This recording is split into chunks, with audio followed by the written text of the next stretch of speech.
Les figures libres. Vincent Hervouet, l'international, avec en Malaisie le nouveau Premier ministre qui a été intronisé et il a donc 92 ans. Mahathir Mohamad est le plus vieux dirigeant au monde, le plus vieux dirigeant élu.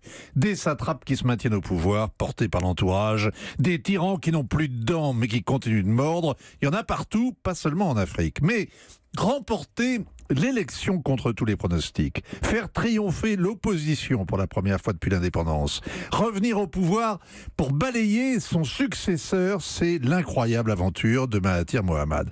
Hier, il a prêté serment devant le sultan, devant le roi, en jurant de travailler de toutes ses forces.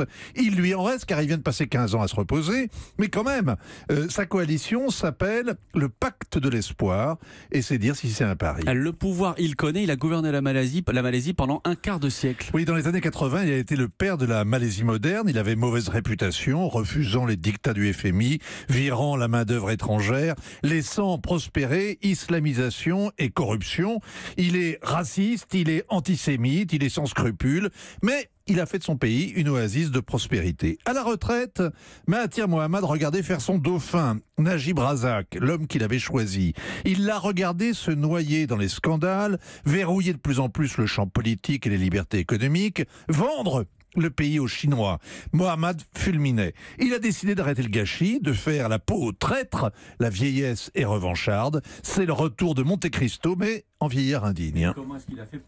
Pardon, mais comment est-ce qu'il a fait pour revenir ? Mais alors, c'est un modèle d'opportunisme. Il était autocrate, il joue les progressistes. Jadis, il défendait les malais de souche. Là, il a misé sur les minorités chinoises et indiennes. On y a vu de la sagesse et le jour du vote, les uns et les autres lui ont fait confiance. Au gouvernement, c'était un féroce avec beaucoup d'ennemis. Eh bien, il s'est réconcilié avec chacun, notamment avec Anwar Ibrahim, qui était persécuté par la justice depuis des lustres et jeté en prison pour sodomie, où il croupit toujours. Eh bien, quand il aura purgé sa peine, il aura 75 ans, et Mahathir Mohamad dit qu'il lui cédera le flambeau. 75 ans, le bel âge pour débuter. En attendant, Mohamad promet de supprimer la TVA, de tenir la Chine à distance, et résultat, eh bien, la foule a fêté son incroyable victoire dans les rues de Kuala Lumpur hier. Et Vincent, sa réélection prouve qu'un homme politique n'est pas mort tant qu'il n'est pas mort. Eh bien, oui, tant qu'il n'est pas froid. Vérité universelle.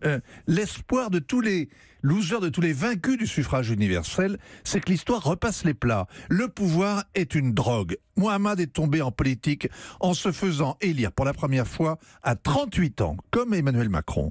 Si notre président doit l'imiter jusqu'au bout, il se fera réélire pour un dernier mandat à 92 ans. On sera en 2069. Je suis pas sûr que tout ça soit très constitutionnel. En 2069 ? Non. Ah si, il fait pas deux mandats successifs. Ah oui, d'accord, oui, effectivement. Effectivement, bon, d'accord.